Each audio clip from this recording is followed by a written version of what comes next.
आपल्या दररोजच्या जीवनात आपल्याला अनेक माणसं भेटत असतात. काही ओळखीचे असतात, काही अनोळखी असतात, पण प्रत्येक माणूस जाताना आपल्याला काही ना काहीतरी सल्ला देऊन जातो. मग त्यानं दिलेला सल्ला योग्य का अयोग्य हे आपण कसं ठरवायचं? त्यासाठी ज्ञानोबा राय म्हणतात बघा, जैसे आंधळे सुईजे अव्हाटा, का माझव नदी जे मरकटा, तैसा उपदेशो हा गोमटा, ओढवला आम्हा.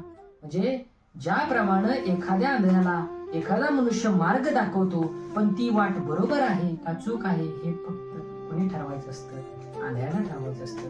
ज्याप्रमाणे एखाद्या माकडाच्या हातात जर मद्यासारखा पदार्थ दिला तर त्याचं काय करावं हे त्यालाही लक्षात येत नाही. त्याप्रमाणे जर आयुष्यात आपल्याला अनेकांनी सल्ला दिला तर तो दिलेला सल्ला योग्य का अयोग्य हे आपण स्वतः ठरवायचं असतं आणि त्याच्यावर चालायचं असतं. रामकृष्ण हरी.